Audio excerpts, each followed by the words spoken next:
¿Cuál es el parásito más resistente? ¿Una bacteria? ¿Un virus? ¿Una lombriz intestinal? Lo que el señor Cobb intenta decir... Una idea. Resistente, muy contagiosa. Una vez que una idea se ha apoderado del cerebro, es casi imposible erradicarla. En la etapa anterior a la Guerra Civil estadounidense se identificó una patología llamada drapetomanía. Esta estaba formada por dos palabras griegas, drapetes, que es el equivalente a huir, y manía, que significaba enfermedad. Esta no consistía en algo que pusiera en riesgo la integridad de la persona, sino que constaba en patologizar a quienes huían de la esclavitud. Basta con recordar que hasta el 2013 la transexualidad era considerada una enfermedad mental bajo el nombre de trastorno de identidad de género. Obviamente esto no tenía un sentido y se cambió el enfoque de la transexualidad en sí a la angustia percibida por la persona previa a la transición en lo que es denominado hoy como disforia de género. Nos gusta pensar que nuestra visión no está siendo mediada por nuestros juicios de valor, pero basta releer que psicólogos y psiquiatras de hace 50 años tenían la misma creencia. Observaremos sus sesgos en sus diagnósticos.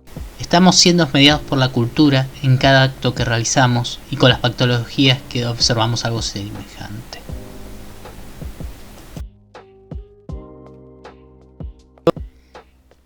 Nuestras mentes operan en entornos sociales. Es por ello que nos moldeamos a la sociedad y nos integramos en base a ella. Cada civilización define sus propias enfermedades mentales. Lo que para una sociedad lo es, en otra tal vez sea una anormalidad cromosómica, un crimen, tal vez una santidad o por qué no un pecado. Todas las sociedades tienen también su forma de talento en base a la que es necesario lograr para la cohesión social. Vale recordar que había gente que se comunicaba con los dioses, gente que hacía rituales extremadamente precisos, gente que haya sido considerada los más detados por esto. Justamente hoy esas personas serían diagnosticadas como esquizofrénicos u obsesivos compulsivos, pero en esa época eran premiados por ser así, incluso liderando pueblos enteros bajo su mando. Nuestra sociedad cree ser diferente, pero esto no es así. Si bien Nash demostró que la fórmula para que todos ganemos es la cooperación y así evitar juegos de suma cero, esto no está tan claro dentro de nuestra propia cultura capitalista. Hoy se premia el individualismo y estamos ante resabios de lo que fue el darwinismo social. Uno de los primeros desafíos que tuvo esta cultura de la productividad fueron las propias infancias. Un niño que le cuesta aprender a leer vulnera la creencia de que todos deben saber hacerlo, y es ante ello que nace la etiqueta de la dislexia. Desafía el poder sin siquiera saber lo que está haciendo. Lo mismo ocurre con el autismo, ya que afecta a la sociabilidad como base de todo, la depresión y la ansiedad que afectan nuestra ilusión de felicidad eterna, la discapacidad de aprendizaje como un ataque a la inteligencia, el trastorno por déficit de atención e hiperactividad como afección a la concentración o la mismísima esquizofrenia como una inferencia en la racionalidad. Como bien decía Foucault, la locura no existe sino en una sociedad. Ella no existe por fuera de las normas de la sensibilidad que la aíslan y de las formas de repulsión que la excluyen o capturan. La neurodiversidad está mediada por la sociedad, pero basta ver cómo una palabra es el desencadenante de una serie de problemas que veremos más adelante.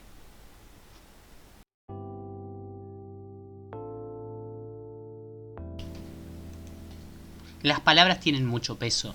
Basta pensar que hay palabras que están cargadas con prejuicios. Para ello vamos a tomar la frase de Jodelet. La representación social como una forma de discurso. Sus propiedades sociales provienen de la situación de comunicación, de la pertenencia social de los sujetos que hablan y de la finalidad de su discurso. Para el común de la gente, gracias a las representaciones sociales que estigmatizan a las personas, diversos experimentos revelan que el peso del lenguaje y cómo operan dentro de nosotros. Entre ellos hubo uno inspirado por estos dos señores de apellido difícil de pronunciar, donde se pusieron dos grupos. En uno de ellos se les dijo que eran profesores universitarios y al otro que eran de otras profesiones. En el caso del primer grupo contestaban bien una gran cantidad de preguntas de juegos de trivias, mientras que el otro grupo no lo podía hacer. Entonces, ¿qué tiene que ver esto con el tema que veníamos hablando? Una gran cantidad de insultos tienen como injerencia diversas condiciones, influyendo en cómo la persona misma termina siendo afectada por ello. Incluso cuando tratamos de integrar a las personas que la padecen, no deja de haber un halo de condescendencia que, lejos de hacer sentir bien a la persona, solo la excluye más aún. En los últimos 70 años se dio un crecimiento de la cantidad de enfermedades psiquiátricas, y si bien estas se dan por haber logrado un conocimiento en neurología, no basta con decir que es eso solamente. Nos enfocamos en todo lo relativo al cerebro desde el punto de vista de la enfermedad y no desde la salud en sí, dando como resultado una cultura de la discapacidad. La gente que hasta el 2013 tenía síndrome de Asperger, se le cambió el diagnóstico a trastorno del espectro autista. Si las personas son las mismas y conservan las mismas sintomatologías, entonces, ¿qué fue lo que cambió? Lo que cambió fue el arribo. En este caso, lo que se fue modificando fue la acción social detrás, es decir, el movimiento de las personas diagnosticadas con estos trastornos y sus familiares.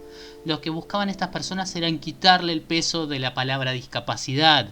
¿Por qué? Porque esto significa una gran discriminación detrás. Entonces, ¿qué es la neurodiversidad? Son un conjunto de 7 trastornos como el trastorno de déficit de atención e hiperactividad, autismo, dislexia, trastornos del ánimo, trastornos de la ansiedad, discapacidad intelectual y esquizofrenia. Comprender es el primer paso para integrar, y es allí donde debemos sacar los prejuicios propios del análisis, aprender y desarrollar estrategias que comulguen en la inclusión. Podemos indagar en por qué pasa y comprenderlo a fondo, ver sus implicancias en la realidad, pero todo esto debe ser insuficiente si no ideamos estrategias que lleven al conjunto de las personas a una integración en la sociedad. Tampoco hay que caer en la idealización de los trastornos. No hay nada lindo en tener depresión. Siempre se usa el ejemplo de Van Gogh o de Edgar Allan Poe para romantizarla. Toda persona que lo haya padecido sabe que no es algo bonito de pasar, sino todo lo contrario. No hay nada lindo en no poder dormir y no tener energía para hacer los quehaceres diarios. No poder cruzar la puerta para socializar y que tu casa se convierta en una cárcel.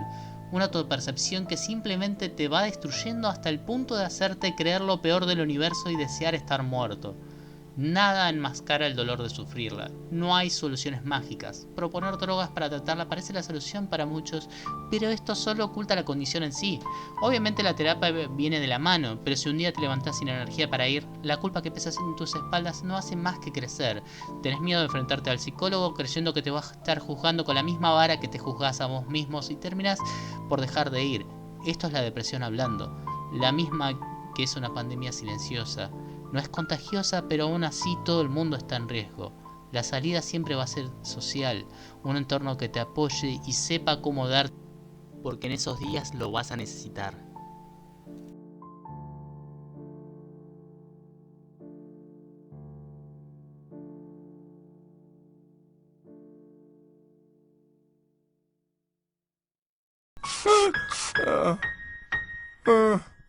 La perfección no existe. Eres hermoso como eres, Coraje. Con todas tus imperfecciones lograrás lo que quieras. Te lo juro por Dieguito Maradona. ¡Ay!